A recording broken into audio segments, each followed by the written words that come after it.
বাংলাদেশ দাঁড়িয়ে এক সন্ধিক্ষণে নতুন প্রত্যাশায় দরজায় কড়া নাড়ছে ত্রয়োদশ জাতীয় সংসদ নির্বাচন।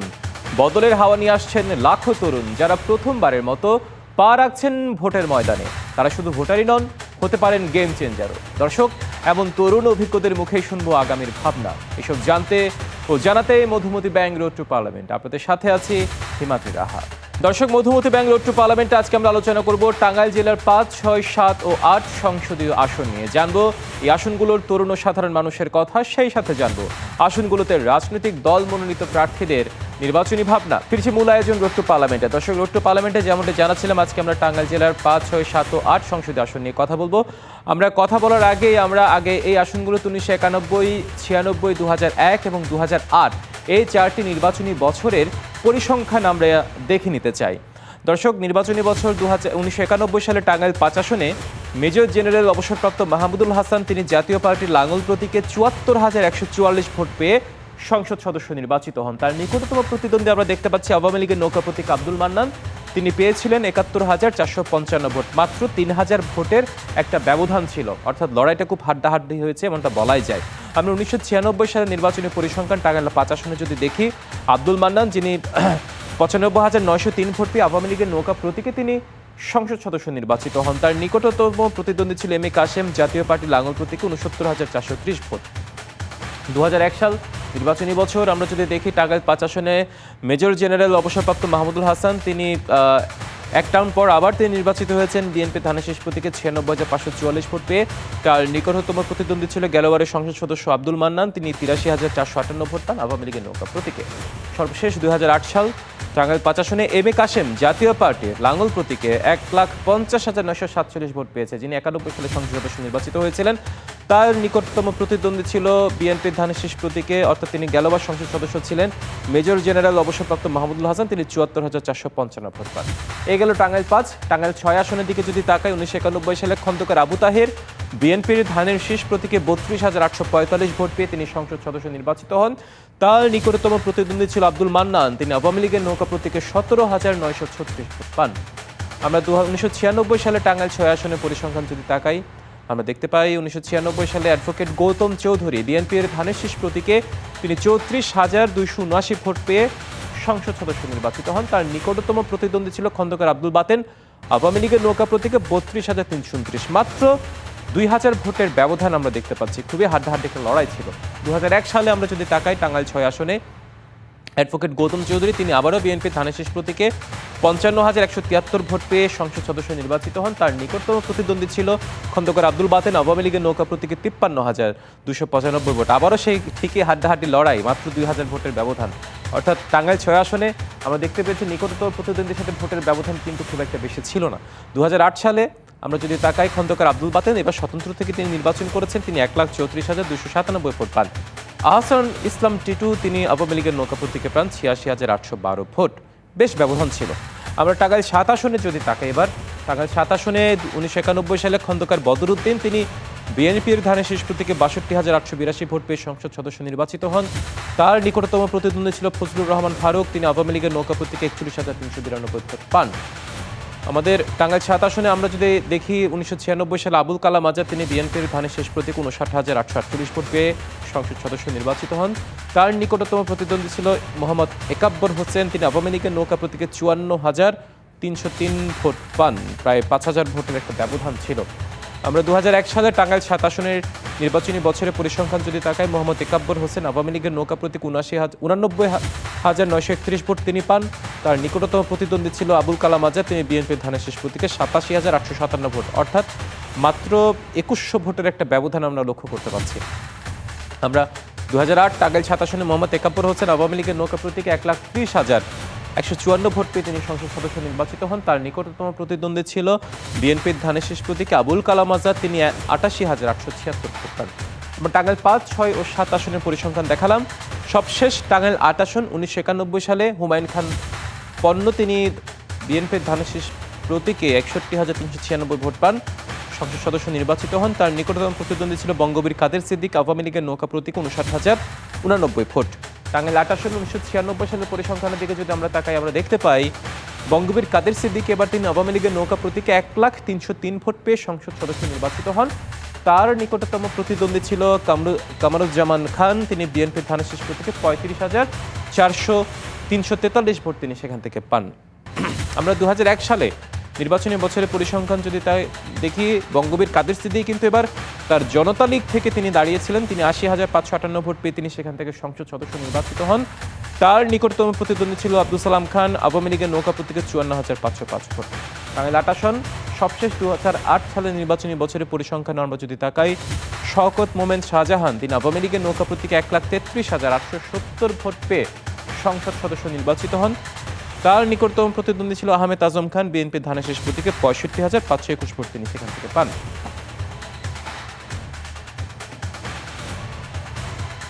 আমরা এতক্ষণ দেখছিলাম টাঙ্গাইলের ৫, ৬, ৭ ও ৮ আসনে বিগত সময় নির্বাচনী বছরগুলো পরিসংখ্যান। এই মুহূর্তে আমরা এই আসনগুলোতে আসন্ন নির্বাচনে যারা প্রতিদ্বন্দ্বী প্রার্থী আছেন তাদের কি প্রত্যাশা, তাদের কি প্রতিশ্রুতি জনগণের প্রতি, তাদের কি কমিটমেন্ট, লেভেল প্লেইং ফিল্ড নিশ্চিত হচ্ছে কিনা, এসব আমরা একটু বিস্তারিত জেনে আসবো তাদের কথার মাধ্যমে। এই শহরটাকে কীভাবে পরিকল্পিতভাবে গড়ে তোলা যায় সেইভাবে আমি পদক্ষেপ নিয়েছি। ইতিমধ্যেই বৃক্ষরোপণ কর্মসূচি আমি গ্রহণ করেছি। প্রায় ১ লক্ষ বৃক্ষরোপণ আমি ইতিমধ্যেই করেছি। এই শহরে একটি গ্রিন শহর করার লক্ষ্যে চিন্তা থেকে আমি এটি করেছি। পাশাপাশি চর অঞ্চল নিয়ে আমি যেটি পদক্ষেপ নিয়েছি, আমি বক্তব্য দিয়েছি প্রথমে যে চরের যে বেড়িবাঁধ নির্মাণ করার ক্ষেত্রে সেটি আমি আমার নির্বাচনী প্রতিশ্রুতিতে নিয়ে এসেছি।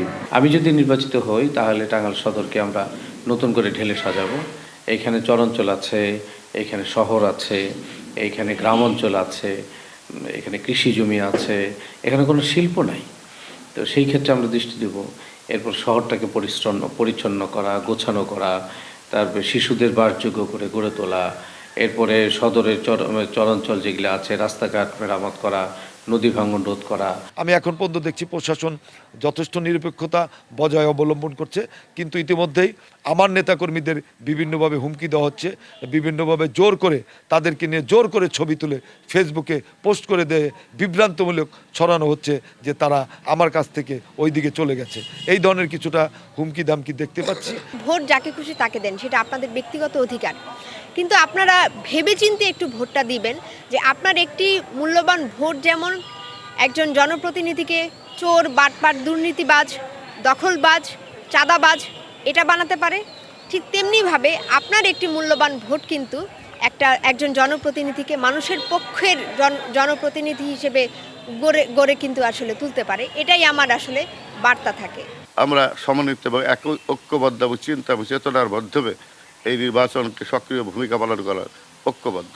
কারণ সাধারণ মানুষ যেখানে ঐক্যবদ্ধ থাকে, আন্তরিক থাকে, সেখানে কোনো বাধাই বাধা না। বিশ্বাস করি আল্লাহ রহমত, আল্লাহ সর্বশক্তিমান, উনি যদি সহায়ক হন কোনো বাধা আমাদেরকে এই ভোটের ব্যবধান বা ভোটের ক্ষেত্রে কোনো প্রভাব বিস্তার করতে পারে বলে আমি বিশ্বাস করি না। আসলে আইন শৃঙ্খলা আইনের বিরুদ্ধে তো বেশি বলা ঠিক না, তবে যেভাবে এখন চলছে এটা আমরা লেভেল পেলে মিট হয়েছে বলে আমরা মনে করি না, মোটেই মনে করি না। কারণ একটা বিশেষ দলকে তারা বিশেষ সুযোগটা দিচ্ছে, তারা এবং তারা মনে হয় তারা বন্ধ হয়ে গেছে কিনা ইত্যাদি ইত্যাদি, মানুষ ভালোবাসুক বা না বাসুক।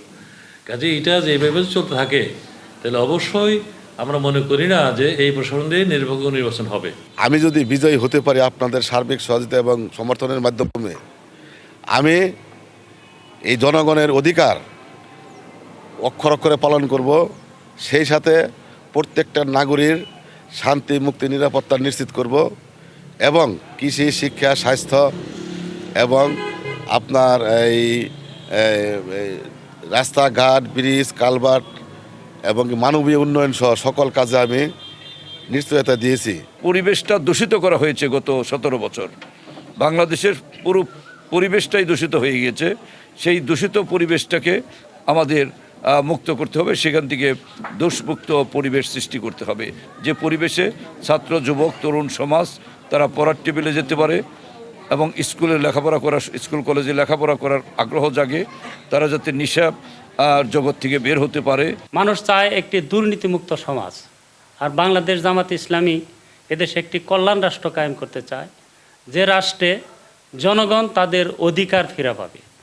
যেমন এদেশ থেকে জামাত ইসলামের লক্ষ্য তারা দুর্নীতি দূর করবে, তারা সন্ত্রাস দূর করবে, মাদক দূর করবে এবং আমাদের শিক্ষা খাতে বাংলাদেশ জামাতে ইসলামী উন্নয়ন করবে, কর্মমুখী শিক্ষা ব্যবস্থা চালু করবে। মানুষের মধ্যে যে উচ্ছ্বাস দেখতে পাচ্ছি, তাতে করে ধানের শীষের বাইরে যে প্রার্থীরা আছে তারা ধানের শীষের বিজয়কে কোনোভাবেই ঠেকাতে পারবে না এবং ধানের শীষের বিপুল বিজয় ইনশাল্লাহ আমি লক্ষ্য করছি। নির্বাচনের কারণেই আমি কোনো প্রতিশ্রুতি দেব না যেটা নির্বাচনী আচরণবিধি লঙ্ঘন করবে, তবে বাসাইল সখীপুর নিয়ে আমার মহাপরিকল্পনা আছে। দীর্ঘদিনের বঞ্চিত বাসাইল সখীপুরকে আমি সমৃদ্ধ এবং আলোকিত বাসাইল সখীপুর হিসেবে গড়তে চাই। প্রত্যন্ত অঞ্চলগুলোতে সকল সাধারণ মানুষের সাথে দেখা সাক্ষাৎ করা, তাদের কাছে দোয়া চাওয়া, তাদের সহযোগিতা চাওয়ার জন্য আমি দাঁড়ে দাঁড়িয়ে যাওয়ার চেষ্টা করছি। এর মধ্য দিয়ে আমি সাধারণ মানুষের যথেষ্ট উৎসাহ উদ্দীপনার সাথে তারা জামাত ইসলামের দাঁড়িপাল্লা মার্কায় তারা ভোট দিবে এই প্রতিশ্রুতি তারা দিচ্ছে।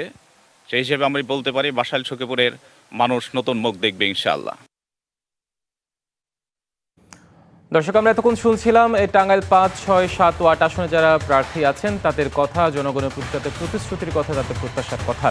এই মুহূর্তে Madhumati bank road to parliament আমাদের সাথে ভার্চুয়ালি যুক্ত আছেন টাঙ্গাইল জেলা যুব দলের আহ্বায়ক খন্দকার রাশেদুল আলম, সেই সাথে যুক্ত আছেন টাঙ্গাইল জেলা জামায়াত ইসলামের সেক্রেটারি মাওলানা মোহাম্মদ হুমায়ুন কবির। আপনাদের দুজনকে স্বাগত মধুমতি ব্যাংক রোড টু পার্লামেন্টে। শুরুতে খন্দকার রাশেদুল আলম, আপনাকে দিয়ে আমরা শুরু করতে চাই। প্রথমে যে প্রশ্নটি রাখতে চাই আপনাদের কাছে, আজকে কিন্তু মনোনয়ন প্রত্যাহারের শেষ দিন।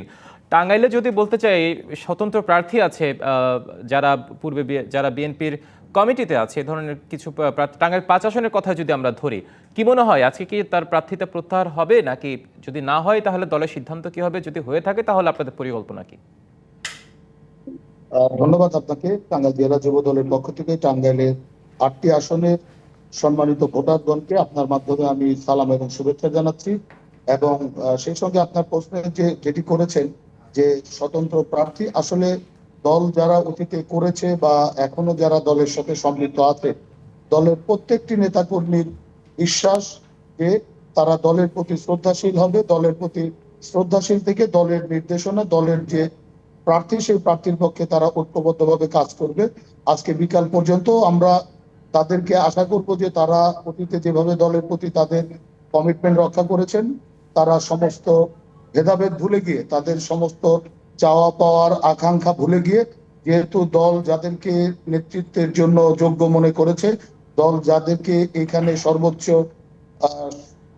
ভাবেই গ্রহণ করেছে, গ্রহণযোগ্য ব্যক্তিকে মনোনীত করেছে, তার পক্ষে তাদের ব্যক্তিগত আকাঙ্ক্ষাকে বাদ দিয়ে দলের প্রতি শ্রদ্ধাশীল হয়ে দলের নির্দেশ মেনে নিয়ে তারা তাদের প্রার্থিতা প্রত্যাহার করবে বলে দলের প্রত্যেকটি নেতাকর্মীর সাথে আমিও বিশ্বাস করি।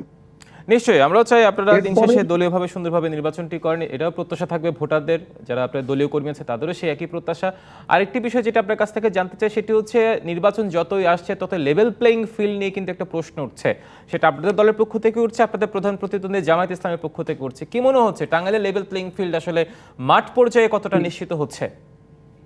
আসলে একটা বৃহৎ ভোটের ময়দানে অনেক ধরনের অভিযোগ পক্ষ বিপক্ষ থাকবে, প্রতিপক্ষের বিরুদ্ধে থাকবে। যেমন করে আমরা দেখতে পাচ্ছি যে ভোটের প্রচারণায় যেভাবে আমাদের প্রতিপক্ষ দল তারা বিভিন্ন বাড়ি বাড়ি গিয়ে ভোটারদের আইডি কার্ডের নাম্বার সংগ্রহ করছে এবং তাদের বিকাশ নাম্বার সংগ্রহ করছে, তাদের ফোন নাম্বার সংগ্রহ করছে। এটি করে জনগণের মধ্যে একটা শঙ্কা তৈরি হচ্ছে যে দীর্ঘ আন্দোলন সংগ্রাম, একটি নিরপেক্ষ ভোট এবং যে ভোটের মধ্যে প্রভাব প্রতিপত্তি, টাকা পয়সা এবং কোনো পেশি শক্তির প্রভাব থাকবে না, সেই রকম একটি যে এইখানে বিকাশ নাম্বার ভোটের ক্ষেত্রে বা প্রার্থীদের। খন্দকার রাশেদুল আলম, স্পেসিফিক আমরা জানতে চাই আসলে দলটি কারা? আপনি বলছেন যে একটি প্রতিপক্ষ, তারা কারা? তাহলে হয়তো জনগণের আপনি যেহেতু মেনশন করেছেন যে আমাদের প্রধান প্রতিপক্ষ জামাতে ইসলামী, আমি এই কারণে দলের নাম বলি নাই। তো আমি এর মাধ্যমে জানাচ্ছি যে আপনারা নিজেরাও জানেন, আপনাদের কাছে যেহেতু আপনাদের সংবাদকর্মী মাঠে প্রান্তরে কাজ করে যাচ্ছেন, তারাও এই সংবাদটি শুনে থাকবেন এবং তারাও ইতিমধ্যে বিভিন্ন জায়গায় প্রচার করেছেন যে তাদের নারী কর্মীরা বাড়ি বাড়ি গিয়ে এবং পুরুষ কর্মীরাও তারা বিভিন্নভাবেই ভোটারদের কাছ থেকে বিকাশ নাম্বার এবং তাদের এনআইডি কার্ড সংগ্রহ করছেন। যেহেতু আমাদের কাছে সুস্পষ্ট ভাবে টাকা পয়সা লেনদেনের এখনো কোনো প্রমাণ নাই, সেই কারণে আমরা সেই প্রমাণটা হয়তো আপনাকে এই মুহূর্তে দিতে পারবো না। তবে বিকাশ নাম্বার সংগ্রহের যে বিষয়টি সেটি আপনারা দেখেছেন যে সারা বাংলাদেশ থেকে এই বিষয়ে আপনাদের কাছে খবর আসছে যে তারা সংগ্রহ করছেন এবং বিভিন্নভাবে ভোটারদেরকে প্রলুব্ধ করার জন্য তারা যেভাবে প্রক্রিয়া নিচ্ছেন এটি সম্পূর্ণ নির্বাচনী আচরণ বিধি পরিপন্থী। এটি আমরা আমাদের দলের মাধ্যমেও নির্বাচন কমিশনকে অবগত করা হয়েছে, আপনারা সেটি জানেন। তো আমরা আশা করি যে এই সকল বিষয়গুলো অত্যন্ত শক্তভাবে নির্বাচন কমিশন সেটি বন্ধ করবেন এবং সেগুলো খেয়াল করবেন যাতে করে এই যে লেভেল প্লেইং ফিল্ডের কথা আমরা বলছি আচ্ছা, আপনারা নির্বাচন কমিশনকে অবগত করলে তো নির্বাচন কমিশন তাহলে সেই অবগত করার বিষয়টি তারা নিজেরা অবগত হয়ে সেটা মাঠ পর্যায়ে হয়তো প্রতিফলন করার কথা ছিল, যেহেতু 22 তারিখ থেকে আনুষ্ঠানিক প্রচারণ, আজকে 20 তারিখ, এখন পর্যন্ত সেটার কোনো আপনারা প্রতিফলন পেয়েছেন কি? না, আসলে যদি অভিযোগ সত্য হয়ে থাকে প্রত্যেকটি দলেরই সেরকম আছে। অনেক ক্ষেত্রে আমরা দেখছি যে নির্বাচন কমিশন তাদেরকে কারণ দর্শানোর নোটিশ প্রদান করছে, অনেককেই প্রদান করেছে। এটি তো আমি একটা নির্দিষ্ট আসন সম্পর্কে বলছি না, আমি কিন্তু সমগ্র আসন কথাই বলছি। আমাদের 8টি আসনকেই আমি জেলার নেতা হিসাবে আমি 8টি আসনকে আমাদের জন্য অত্যন্ত গুরুত্বপূর্ণ মনে করি, সেই সঙ্গে বাংলাদেশের 300 আসনটি আমাদের জন্য গুরুত্বপূর্ণ।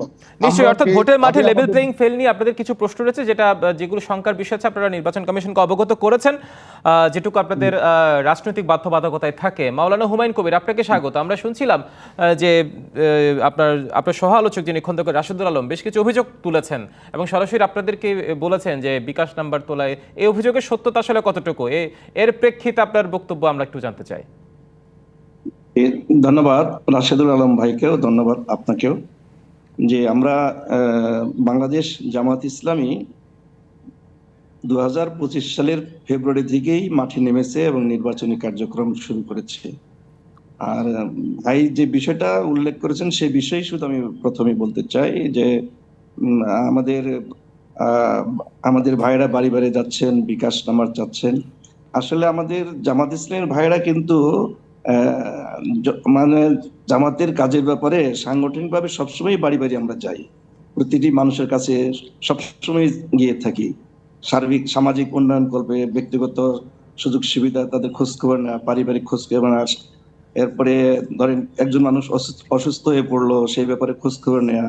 এই ব্যাপারে কিন্তু আমরা প্রতিনিয়তই ভাইদের কাছে বাড়ি বাড়ি যাচ্ছি, এলাকায় যাই। এটা আমাদের নিয়মিত কর্মসূচির অংশ, সাংগঠনিক কর্মসূচির অংশ। এখন নির্বাচনকালীন সময়ে যেহেতু আমরাও যাচ্ছি, আমাদের স্বাভাবিকভাবেই প্রত্যেকেই যাচ্ছে। আমরা এই আচরণবিধির লঙ্ঘন হবে বলে আমরা ভোট চাই না, কিন্তু আমাদের যাওয়াটা তো থেমে নাই, কারণ আমরা তো প্রতিবেশীর হক বলেন, পাড়া প্রতিবেশী বলেন, এলাকার লোকজনের সাথে দেখা সাক্ষাৎ বলেন, এই ব্যাপারে তো আমরা আগে থেকেই কর্মসূচি চালু রেখেছি। এখন যেটা উনি বলেছেন যে চাচ্ছে বিকাশ নাম্বার চাওয়া এবং এনআইডি নাম্বার চাওয়া, আমার জানা নেই। উনি যদি কোথাও এরকম পেয়ে থাকেন তাহলে যদি উল্লেখ করতেন যে অমুক বাড়িতে অমুক কাছে গিয়েছে, বিকাশ নাম্বার নিয়েছে।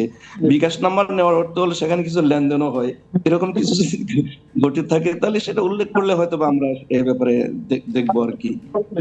এটা আমি আশা করি যে আমাদের ভাইরা বা আমাদের জনশক্তি এই ধরনের কোনো কাজ করছে বলে আমার জানা নেই। নিশ্চয়ই। আরেকটি বিষয় আপনার কাছে রাখতে চাই, সেটি হচ্ছে 11 দলীয় জোট থেকে আপনারা এখন 10 দলীয় জোট, ইসলামী আন্দোলন আপনাদের সাথে নেই। আপনারা যদিও বলেছেন শেষ পর্যন্ত অপেক্ষা করবেন, কিন্তু সবকিছু মিলিয়ে সেই 10 দলীয় জোট কিছু কিছু আসন আপনারা ছাড়ও দিয়েছেন। এই যে একটা জোট চলে যাওয়া, সেটা আপনাদের নির্বাচনে কোনো প্রভাব ফেলবে কিনা? এছাড়া 10 দলীয় জোট হিসেবে টাঙ্গাইলের প্রত্যেকটি সংসদীয় আসন, অর্থাৎ যদি বলি আজকে 6 থেকে 8-এর যে আসনগুলোতে 5, 6, 7, 8 এই আসনগুলোতে আপনাদের মাঠের কি অবস্থা?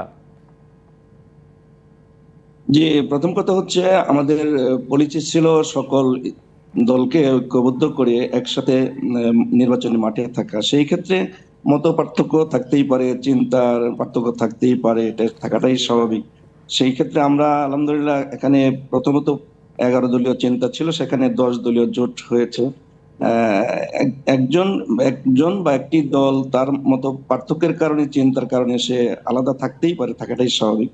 সেই ক্ষেত্রে কোনো প্রভাব পড়বে বলে আমরা মনে করি না, বরং এখানে 10 দলীয় জোট যেখানে আছে পুরো বাংলাদেশটাই এখন 10 দলীয় জোটের দিকে তাকিয়ে আছে ইনশাআল্লাহ, এটা আমরা বিশ্বাস করি। আর 5, 6, 7 5, 6, 7 আসনের বিষয়ে আমরা যেটা বলবো, আলহামদুলিল্লাহ 5 তো আল্লাহর মেহেরবানিতে জামাত ইসলামী একক ভাবেই মাঠে আছে। আপনারা ইতিমধ্যে জানেন যে অন্য আমাদের প্রতিদ্বন্দ্বী বা প্রতিযোগীদের দল যারা আছেন তাদের ভিতরে কিন্তু আমরা লক্ষ্য করছি তাদের ভিতরেই কিছুটা অনৈক্য লক্ষ্য করা গেছে। যাই হোক, আমাদের জামাত ইসলামের পক্ষ থেকে 5 আসনে এককভাবে মাঠে আছে এবং ব্যাপক সাড়া আমরা লক্ষ্য করতে পারছি। এছাড়া 6-এর ব্যাপারেও যদি বলি, একই বক্তব্য আমাদের। 6 আসনেও আমাদের একজন গ্রহণযোগ্য প্রার্থী আছেন, একজন মানব সেবায় নিয়োজিত একজন চিকিৎসক আছেন। তিনি মানব সেবা দিয়ে যাচ্ছেন পূর্ব থেকে, এই জন্য তার ব্যাপারে যথেষ্ট গ্রহণযোগ্যতা আছে। আমরা 7-এর ব্যাপারেও যদি বলি, 7রাও ঠিক একই অবস্থায়। তিনি একজন অধ্যক্ষ, একটা প্রতিষ্ঠানের অধ্যক্ষ হিসেবে দীর্ঘ, আমার জানা মতে 32 বছর যাবত তিনি অধ্যাপনার দায়িত্ব আছেন, অধ্যক্ষ হিসেবে দায়িত্ব পালন করছেন। তারও ব্যাপক গ্রহণযোগ্যতা আছে একজন আলেম হিসাবে, আলেমে দ্বীন হিসাবে।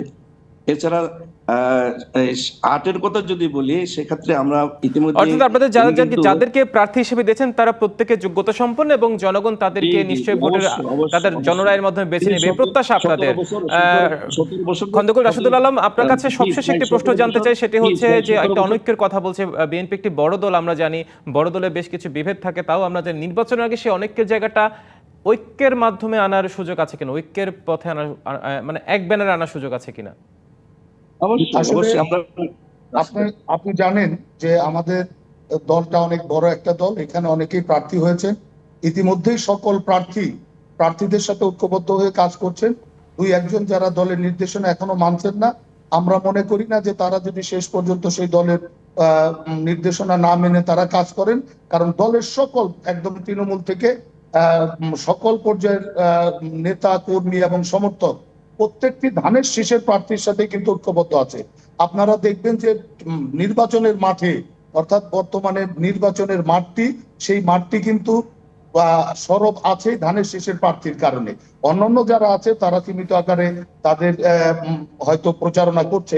আমাদের যেহেতু নির্বাচনের নির্দেশনার কারণে, নির্বাচনী আচরণ বিধির কারণে আমাদের সরব উপস্থিতি না, তারপরেও প্রত্যেকটি বাড়ি বাড়ি যাওয়া, ভোটারদেরকে উদ্বুদ্ধ করা, ভোটারকে ভোট কেন্দ্রে নিয়ে যাওয়ার জন্য তাদেরকে পরামর্শ দেওয়া, ভোটারদের সমসাময়িক সমস্যা এবং ভোটারদের প্রয়োজনীয়তা খোঁজ খবর নেওয়া।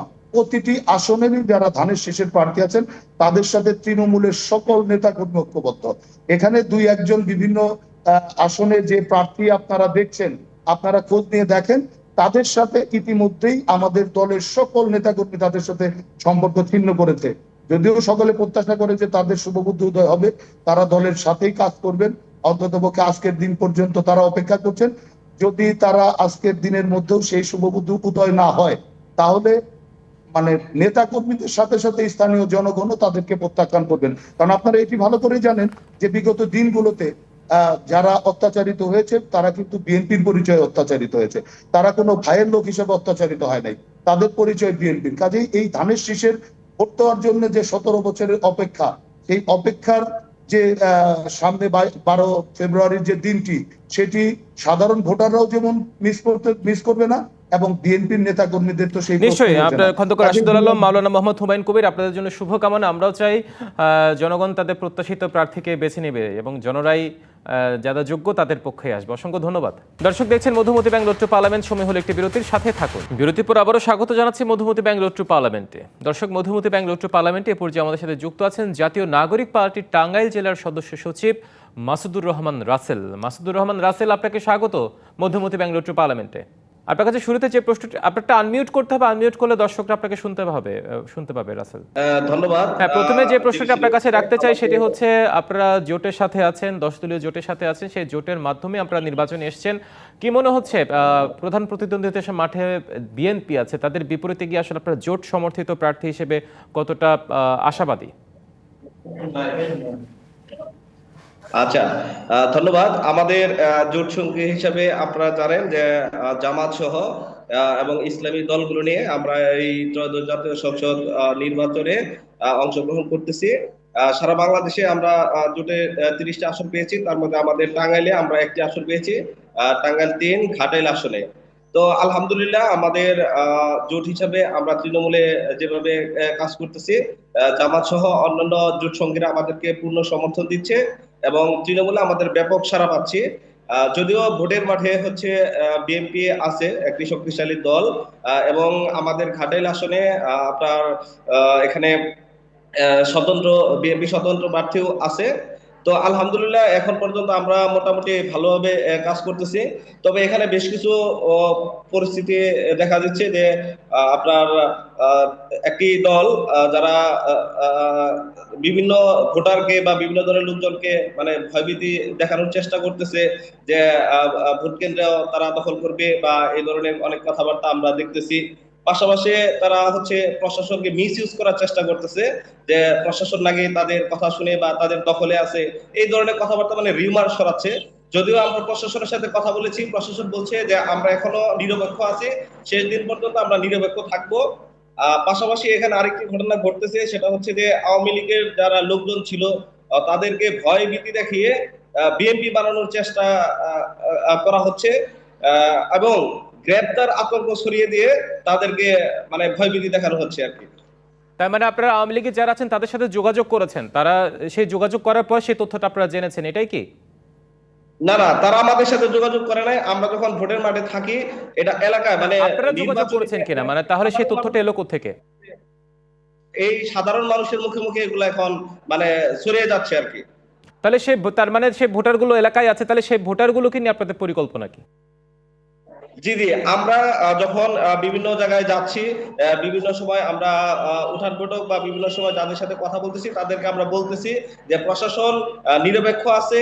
কেউ কোনোভাবে যারা যদি কেউ ভয় ভীতি দেখানো হয় এটা হচ্ছে তাদের ব্যক্তিগত মানে ইচ্ছা থেকে, কিন্তু প্রশাসনকে তারা মিসইউজ করতে পারতেছে না। আপনারা ভয় পাবেন না। অর্থাৎ আওয়ামী লীগের যারা আছে তাদের সাথে আপনারা এখন উঠান বৈঠক করছেন জোটের পক্ষ থেকে এবং তাদেরকে আপনারা অভয় দিচ্ছেন যে যারা এখানে আছে তাদের যে এলাকায় আওয়ামী লীগের সাথে না, আমরা যে এলাকায় উঠান বৈঠক করতেছি সেখানে আমরা বলতেছি যে আপনারা ভয় ভীতি যারাই দেখায় আপনারা হচ্ছে মানে এই আচরণবিধি লঙ্ঘন বা প্রশাসনের কাছে অভিযোগ তারা দিতে পারবে চাইলে। সেক্ষেত্রে প্রশাসন কোনো কাজ করছে কিনা সেক্ষেত্রে? না না, প্রশাসন আমাদের এখানে, আমরা প্রশাসনের সাথে কথা বলেছি, তারা নিরপেক্ষ ভূমিকা আছে। তারা আমাদেরকে বলছে যে যখন যারা এই ধরনের কথাবার্তা বলবে, ভয়ভীতি দেখানোর চেষ্টা করবে, আপনারা সেখানে ডিফেন্স করবেন, আমাদেরকে তথ্য দিবেন যারা যারা এই কাজগুলো করতেছে। তো আমরা সেভাবে প্রশাসনের সাথে যোগাযোগ করতেছি। ইনশাল্লাহ আমাদের ঘাটালের পরিবেশ এখন মোটামুটি ভালো আর কি। নিশ্চয়ই আমরা চাই নির্বাচন পর্যন্ত সেই পরিবেশ বজায় থাকুক এবং জনগণ তাদের জনরায়ের মাধ্যমে তাদের জনপ্রতিনিধি বেছে নিক। শুভকামনা আপনাদের জন্য। দর্শক, এবার জেনে নেব নির্বাচন নিয়ে তারুণ্যের নানা ভাবনা প্রত্যাশার কথা। জনগণের সামনে যে নির্বাচনটা হবে যেন সুষ্ঠুভাবে হয়, ভালো একজন এলাকার হয়ে উঠুক, এলাকাটা সুস্থভাবে চলুক, সবাই জনগণ জানি সুযোগ সুবিধা পায় এলাকা ভিত্তিক, এইটুকুই। এখন আমাদের যে সরকার আসবে, বিএনপি আসবে না জামাত আসবে, এটা আমরা মূলত বলতে পারি না।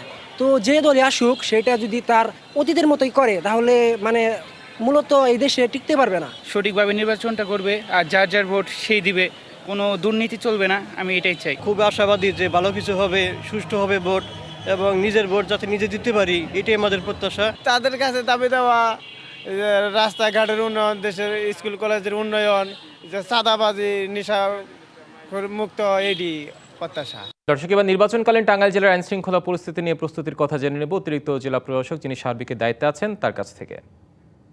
মনোনয়নপত্র দাখিল হয়েছে এবং এই মনোনয়নপত্রগুলো আমরা যাচাই বাছাই করেছি।